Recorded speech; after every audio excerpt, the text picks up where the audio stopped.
안녕하십니까. 거꾸로 투자하는 쇼킹 부동산입니다. 오늘은 예민한 문제를 다룰까 합니다. 바로 고가 아파트 적정 가격과 수요와 관련된 부분이죠. 자, 이 고가 아파트의 적정 가격과 수요는요, 수도권 전체 아파트 수요자한테 영향을 미치게 됩니다. 아마 오늘 영상 들어보시면요, 앞으로 쇼킹 부동산이 어떤 식으로 영상을 제작할 것인지 이해가 좀 되실 겁니다. 영상 전에 구독으로 부탁드리시기 바랍니다.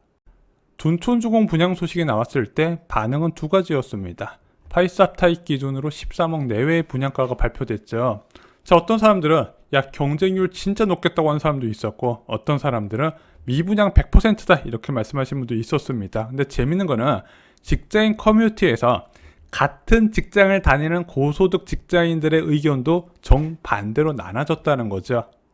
쇼킹 부동산은요, 둔촌주공 분양에 대해서 적극 추천을 해드립니다. 하지만 저희가 둔촌주공 관련된 영상, 특히 분양을 추천하는 영상을 올릴 때마다 싫어요 비율도 역대 최대로 올라가요. 저는 이해를 합니다. 왜냐면은 각자 상황에 따라서 분양가 인식이 다를 수밖에 없기 때문이죠. 오늘은 예민한 주제라고 할 수 있는 적정 주택 가격과 수요에 대해서, 특히 고가 주택에 대해서 좀 말씀을 드리고자 합니다. 그런데 이 고가 주택의 수요에 대해서 많은 분들이 착각하시는 게 있습니다. 오늘 영상으로 이번 하락장에 대한 인식을 바꾸는 계기가 되시길 바랍니다. 자, 요즘 잠실 지역 그리고 헬리오시티 아파트 가격이 계속 하락하다 보니까 야, 이러다가 엘리트리 아파트 국민평수 기준으로 15억 정도까지 떨어지는 거 아니냐? 그러면 살래 말래? 이런 질문이 직장인 커뮤니티 글에 많이 나와요. 댓글 보면 정반대입니다. 그렇게 될 일이 없다. 아니다. 15억도 비싸다. 옛날엔 9억이었다. 이런 글까지 다양하게 있어요. 자, 일단 15억에 대해서 이야기를 해볼게요. 연봉 1억 받는 대기업 재직자면 15억 아파트 실거주 매수 가능한가요? 뭐 상황에 따르게 다르지만 대부분 불가능합니다. 왜냐면은 연봉 1억 원 직장인의 실수령액은 652만 원입니다. 전국 1인 이상 가구 월 평균 소비 지출이 250만 원이에요. 그러면은 솔직히 이거 숨만 쉬어도 나가는 금액이 250만 원이거든요. 3, 4인 가족 같은 경우는. 그러면 진짜 아껴서 월 400만 원 정도 저축하고 할 수 있다고 감안을 해볼게요. 그럼 연봉 1억 원 근로자가 15억 원짜리 아파트를 매수하려면요, 단순 계산해도 30년을 저축해야 감당할 수 있는 거예요. 근데 이자 부담까지 감안하면 이건 사실상 못 산다는 얘기거든요. 앞으로 이 근로자가 소득이 증가한다는 걸 감안하더라도 안 되는 건 안 되는 거예요. 보통 그래서 본인 연봉 10배 이내에서 주택을 구입하는 케이스가 많아요. 근데 이거 연봉의 15배잖아요. 연봉 1억 원의 직장인이면 상위 몇 %일까요?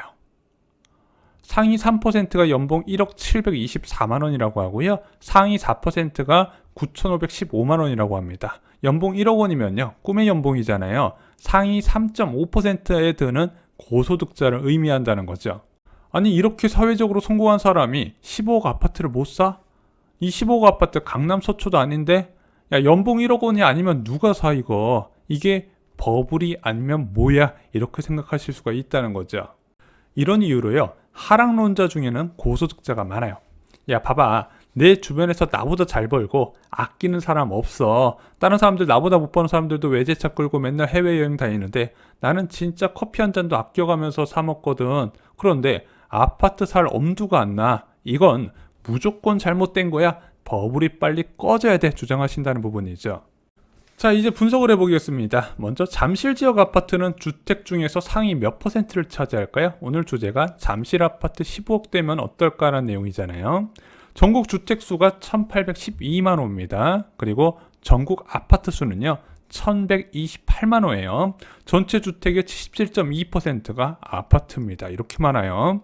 그런데 서울 아파트, 서울시에서 관리비 공개 의무 단지는 157만 호입니다. 전체 아파트의 13% 정도가 차지돼요.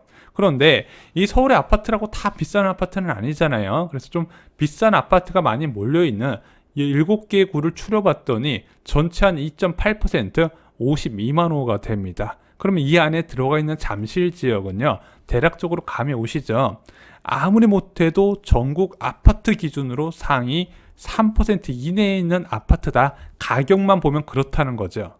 자, 일단 잠실 지역에 있는 아파트가 굉장히 고가 아파트에 해당이 된다는 건 말씀을 드렸고요. 그러면은 왜 이 아파트가 16억만 되어도 수요가 많다고 했을까요? 전체적인 고가 주택의 수요도 같이 볼 필요가 있다는 거죠. 세 가지 이유를 좀 말씀을 드리고자 합니다. 첫 번째, 주택은요, 가구 소득으로 부담 가능 기준을 봐야 된다는 겁니다. 주택을 매수할 때 소득 기준은요, 개인 소득이 아닌 가구 소득으로 따져야 됩니다. 엄밀히 따지면 1억 원을 버는 고소득 외벌이보다 연봉 6천 맞벌이 부부가 소득이 더 많다는 거죠. 자, 실제 대한민국의 가구소득 통계를 보잖아요. 2022년 2분기 통계청에서 발표한 가계소득 10분위 소득을 보면은요, 상위 9분위 소득 월 808만 원, 연봉 1억 원 가까운 소득을 이루는 사람들은 상위 9분위 평균 소득이고요. 자, 그 다음 단계인 상위 10%에 해당되는 상위 10분위 월 소득은요, 1261만 원, 연 1억 5132만 원으로 나오게 됩니다.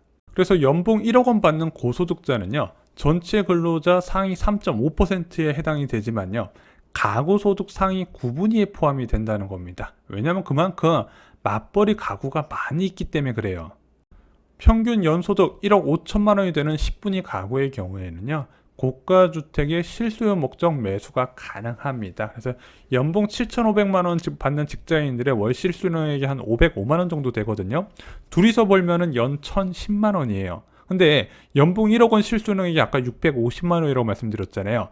두 가게 모두 다 가게 유지를 위한 고정비는 비슷하게 들거든요. 그런데 저축액에서 큰 차이가 나더라. 그래서 이런 맞벌이 가구 같은 경우는요, 진짜 마음만 먹으면은 연 1억 원 가까이 저축이 가능한 경우가 꽤 많이 있어요. 이런 가구 수가 얼마나 된다?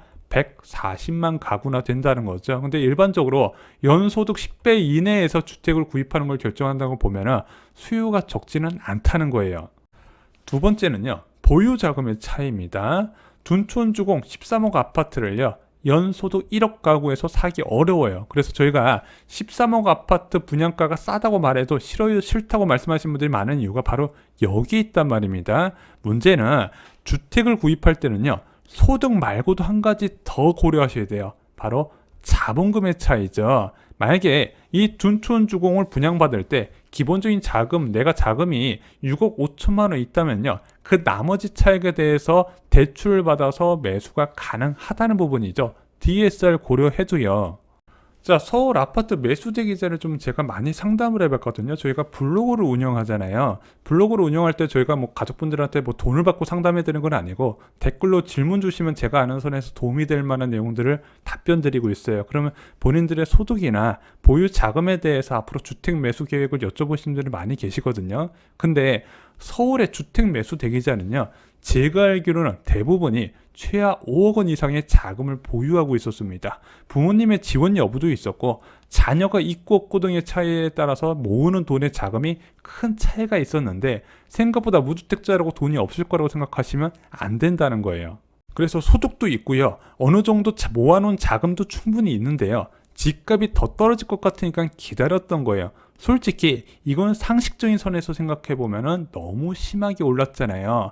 너무 심하게 올라갔는데 이제 집값이 많이 떨어졌잖아요. 이제 많이 떨어지니까 여기서 더 떨어지게 되면 내가 전세 만기될 때 살려는 사람들이 꽤 많이 있다는 부분이죠. 세 번째는요, 또 다른 수요입니다. 바로 갭 투자 수요예요. 자, 현재 잠실 지역 아파트 18억에서 19억 정도면은 이제 중층의 로얄동 로얄층까지 접근이 가능하거든요. 그런데 이런 아파트 연봉 5천 정도 되는 평범한 직장인도 매수할 수 있는 거 아시나요? 실수요 주택 구입보다요, 갭 투자는요, 진입 장벽이 낮아요. 자, 예를 들어 파크리오 아파트 18억 5천짜리 있다고 보겠습니다. 여기 전세 시세 9억 3천이에요. 와, 많이 떨어졌네요, 전세 시세. 이거 매수하려고 그러면요, 갭 차이에다가 취득록세, 복비까지 감안하면 10억 정도 자금이 있으면은 갭 투자가 가능합니다. 야, 연봉 5천 버는 사람이 10억이 어디 있어? 그런데 여러분들 한 가지 더 생각해 보세요. 자, 부동산 시장에는요, 자산을 보유한 사람들의 매수 능력도 고려를 해야 되는 겁니다. 예를 들어 2009년에 광교의 아파트 4억에 분양받았는데 이번에 12억에 팔았어. 그럼 이 사람은 12억을 보유한 사람이에요. 이 사람이 이걸 이번에 주택을 처분하고 잠실 지역 상급지에 갭 투자할 거야. 그럼 살 수 있겠죠. 이것도 똑같은 수요로 봐야 된다는 겁니다. 자, 그동안 버블이 꼈던 것은 누구나 다 인정을 합니다. 급격한 금리 인상 과정에서 버블 붕괴에 대한 경계감이 분명히 커졌고 실제 빠르게 빠지고 있습니다. 작년 9월에 25억까지 갔던 파크리오 아파트 18억 5천 선이고요. 실제 부동산 가격 가면 더 저렴한 매물을 제시받을 수가 있습니다. 현 상태의 하락세가 지속되면요, 빠르게 내년 초부터는 수요가 접근 가능한 가격이 될 거라고 봐요. 지금 단계보다 연말에 더 떨어질 것이고요. 내년 초 1월, 2월 되면은 주택 세입자들의 이동이 시작되면서 주택가격이 추가로 하락하는 역전세란이 발생할 거라고 말씀드렸습니다. 입주 물량도 부담이 돼요. 그러면은 지금도 많이 떨어졌지만 더 떨어지게 되면요, 어느 정도 고소득 직장인, 고소득 가구에서는 접근 가능한 가격이 된다는 겁니다. 그래서 저희가 전월세 만기되는 실수요자는요, 부담 가능한 수준에서 내 집 마련을 하시면 된다는 부분이죠. 저희가 이번 영상에서 포함을 안 시켰지만요, 상위 10분위 가구의 소득 증가율은요, 다른 가구, 다른 계층의 가구 소득을 훨씬 추월하는 것으로 나타나 있습니다.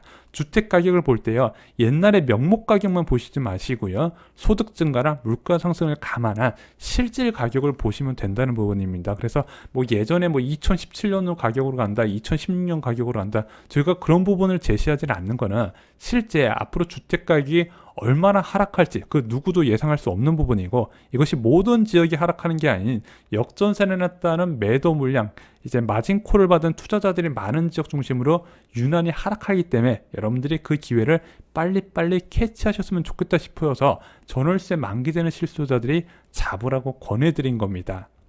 그래도 기왕 집 사시는 거 싸게 사시는 게 좋습니다. 내년 집값이 유난히 크게 하락할지요, 저희 쇼키부동산 서적 역전세 대란에 총정리해 두었습니다. 이상으로 영상 마치겠습니다. 좋아요, 구독, 공유 꼭 부탁드립니다. 감사합니다.